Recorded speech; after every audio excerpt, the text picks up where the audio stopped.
I mean, they are very different worlds and two completely different mindsets for me.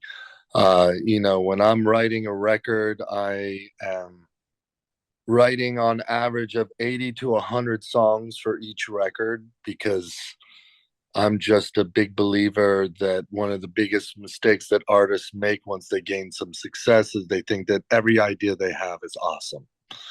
And that's simply not true. When you write 20 songs, you're lucky if three or four of them are standout. And even beyond that, you're lucky if one of those is, a truly special song that's got maybe hit song quality to it. And once in a blue moon, you get a song that just has an ephemeral magic to it that you can't even figure out why.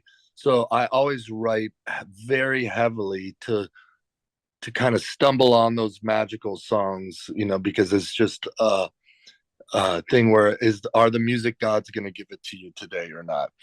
And so I'm very intensely creative in that moment, and then I am very burnt out on songwriting, and I usually need to take a good break of like 6 months to a year almost of like detox.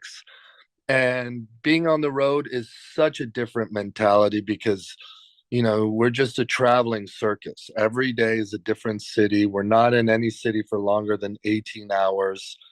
I know there's tons of artists that write on the road, but we've actually never written on the road because every time we've tried, it's never brought forth any fruitful songs because we're just so focused on the performance. And especially for Noel and I, anybody that's seen our show live knows that we put on an extremely high energy show.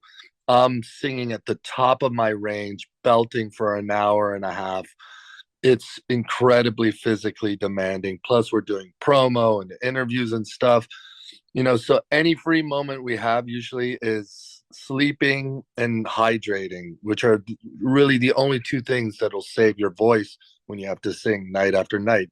You can see it. We're in the, 10 days into tour, and you can hear during the day my voice is a little strapped, so it's like usually I have to just take it very easy to build up energy to go out there and sweat it all out again that night.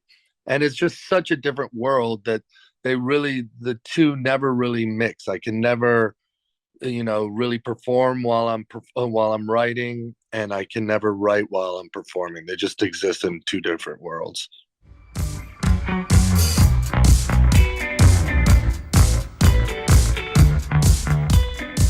Started really with me writing a couple songs by myself uh, after a long period of just working a day job and just being like, I cannot let this go.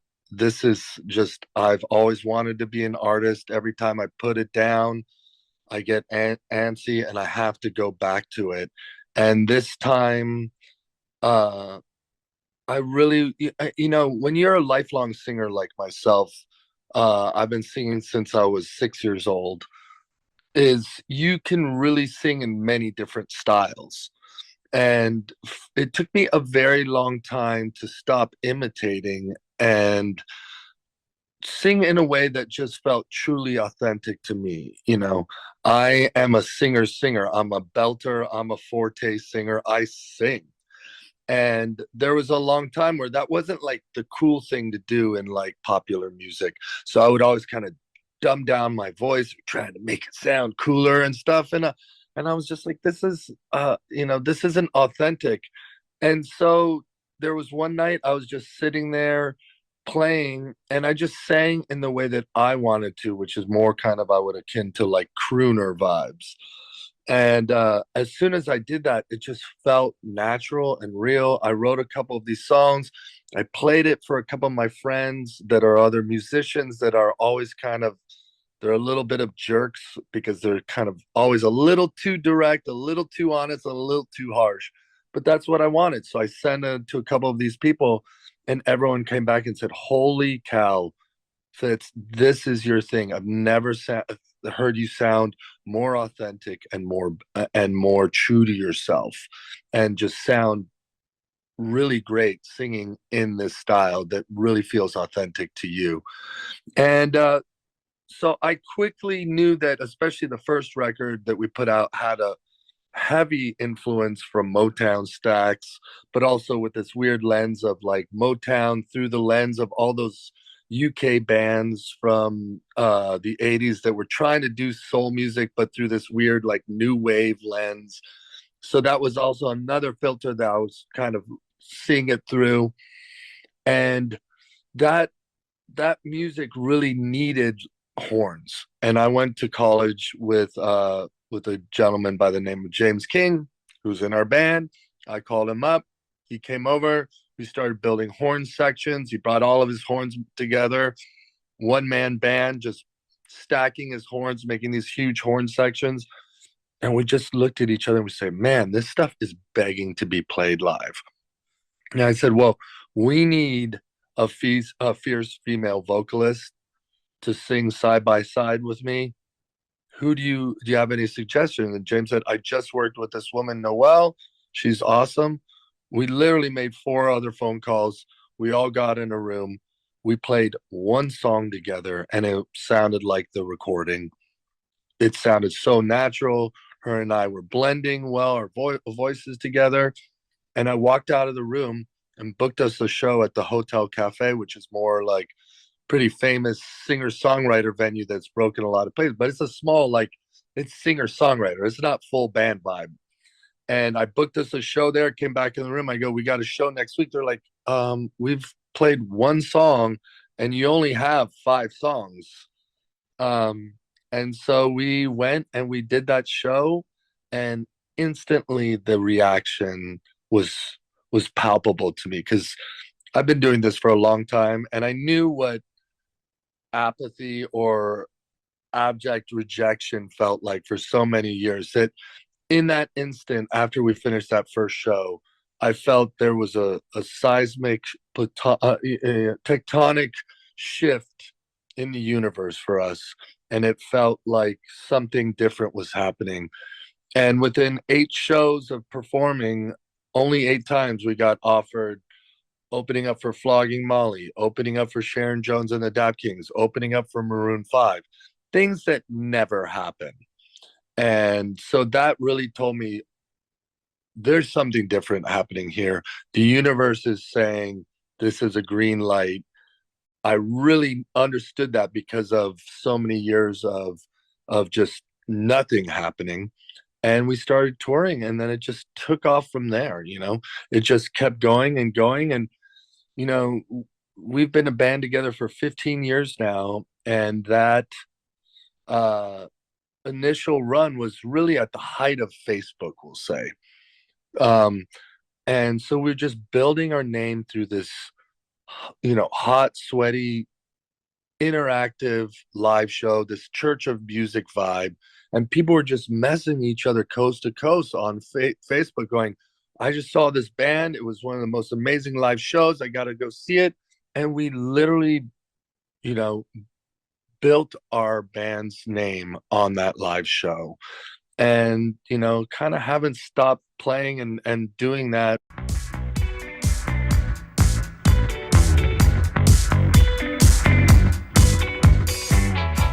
And with a big band, it's always a bit of a tightrope walk. There's a lot of conversations. Um, because at the end of the day, you have to have cohesion and it has to feel natural.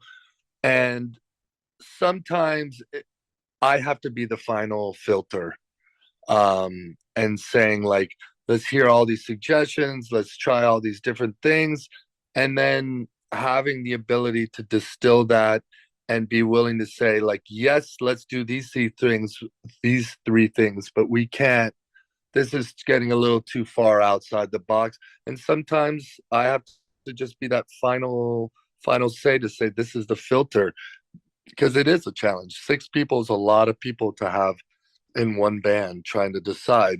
So Sometimes it can be an easy decision where we all agree, and sometimes it's majority wins, and sometimes it's me putting my foot down at the end of the day.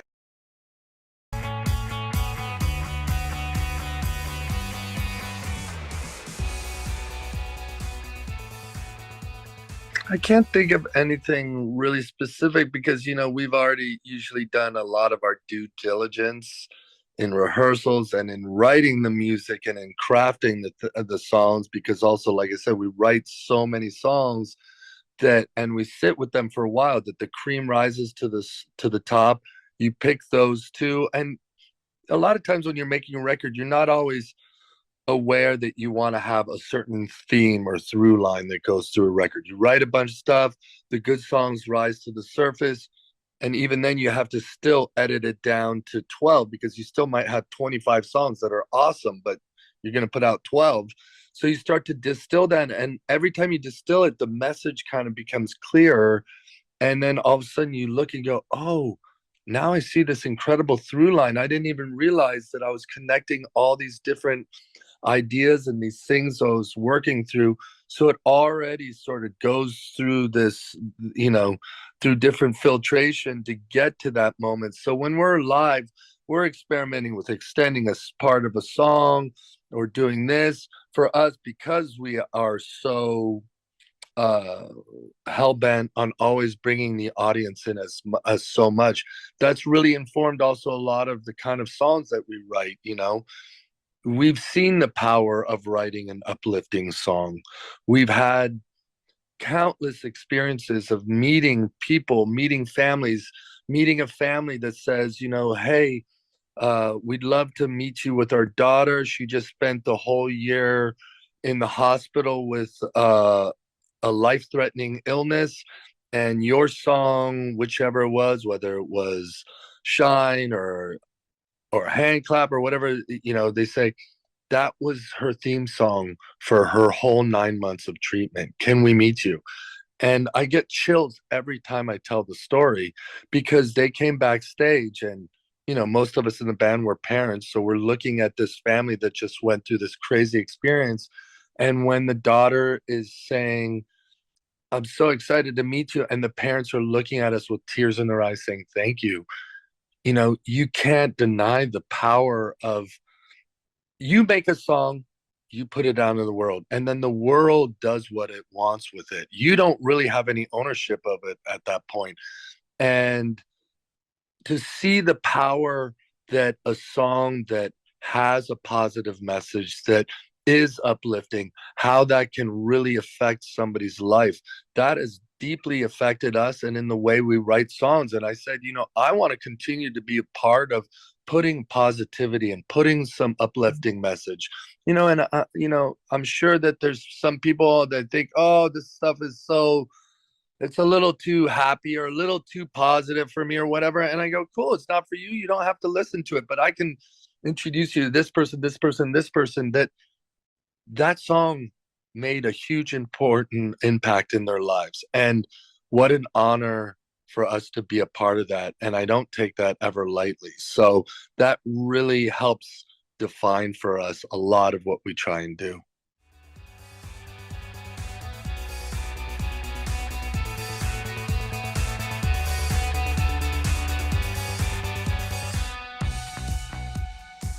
On this Let Yourself Free, the new record, is our fifth studio album. I also made a solo record at the beginning of the pandemic. So I'm 6 albums in on this journey, which is, it's a lot. And there's been many different phases. The first record we made in my living room, and then all of a sudden we're touring it around the world and riding the high of finally like having people hear our music and having some success. And then I had, we finished a, a grueling 2.5, 3 years of just pounding the pavement for that first record, got off the road, took a week off, wrote a whole entire album in 32 days because I had a super clear vision on what I wanted album 2 to be. I wanted to use our soul influences, but I wanted to bring in all these other influences like new wave and hip hop that were some of my earliest childhood influences and bring that all into the fold. So that one was really clear. And then we had two number ones off that record with Out of My League and The Walker, and it was even bigger success, you know. And then we go in to make the third record, and now the pressure's on.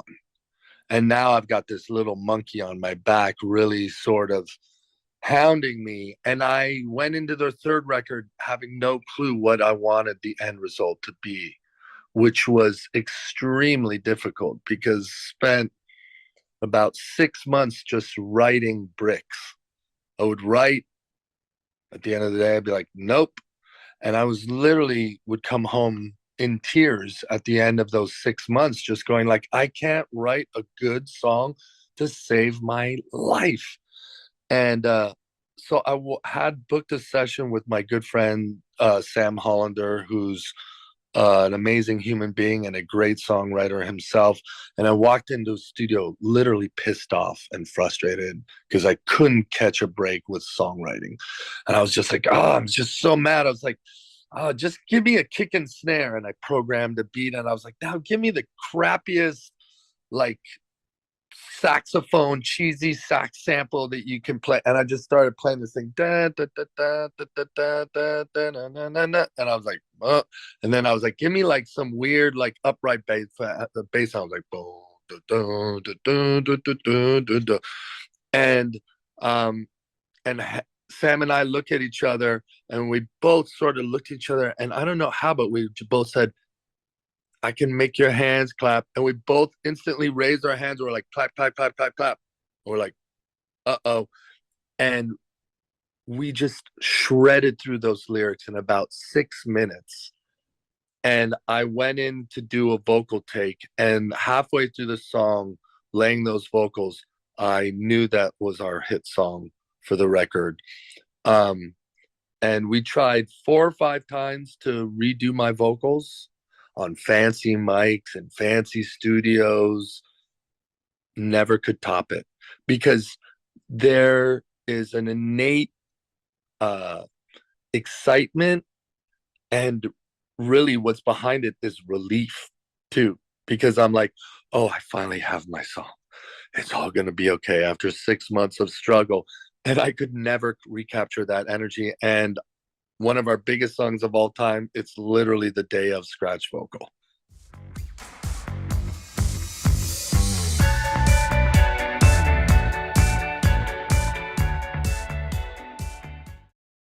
I mean, there's been so many along the way. You know, I mean, from the first time we were in Chicago, we sold out the Metro. First time we had a residency at the former Spaceland, and every night, every week, it just got bigger and bigger and started selling out. But you know, I mean, the first time we played Lollapalooza on the main stage in front of 25,000 people, and I was like, whoa. You know, we went to Korea because hand clap became massive in China and in Korea.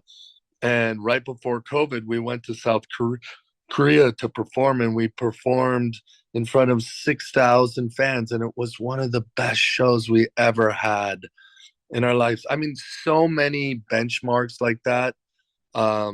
We just played this summer. We did a huge co-headline with Andy Grammer, and we played in Missoula, Montana, at this beautiful outdoor amphitheater. And I don't know why, but the Missoulans brought it, and it was top 5 shows of our lives. And I don't know why. It was a random town, a random day on tour. It wasn't New York City. It was Missoula, Montana. Who knew?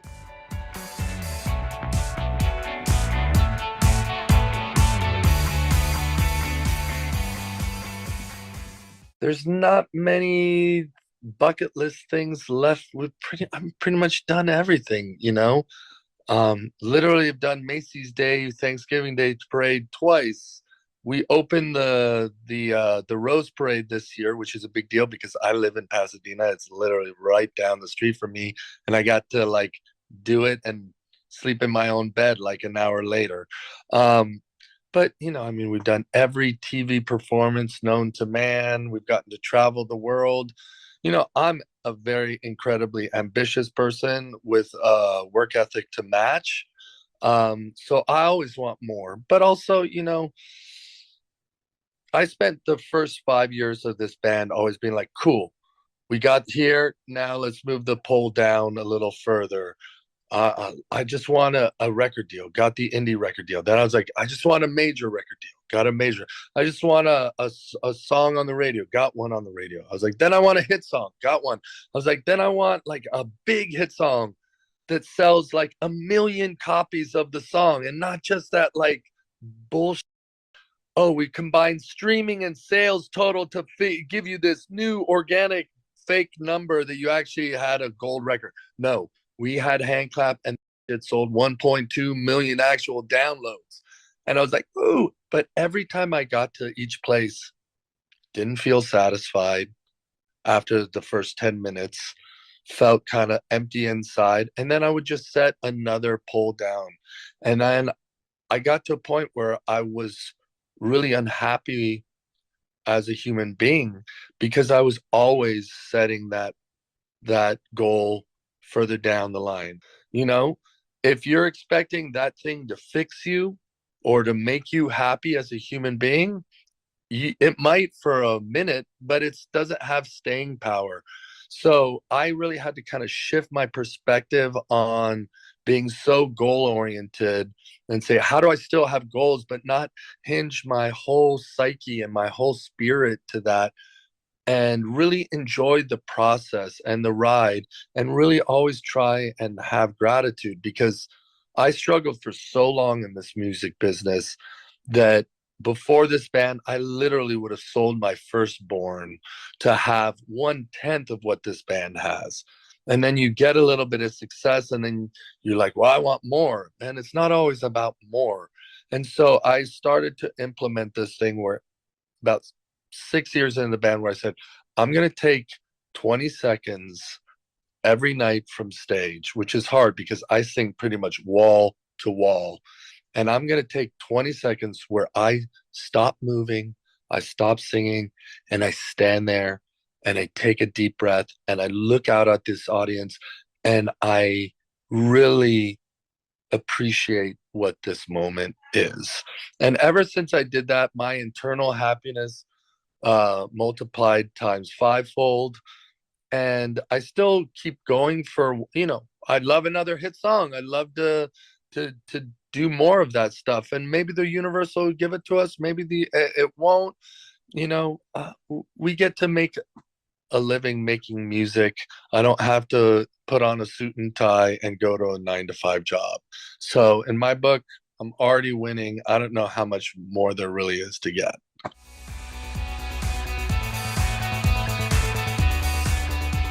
You know, after the crazy past couple years that we as a planet, which just blows my mind that we've all collectively experienced something, which is, I think, at the end of the day, is a really special thing, that we all, as an entire planet, experienced this crazy thing called COVID.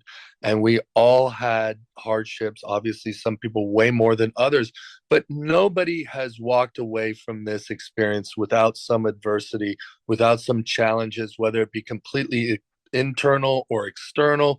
We've all had to walk through this thing. We've all had missed birthdays, no graduation ceremony, delayed wedding.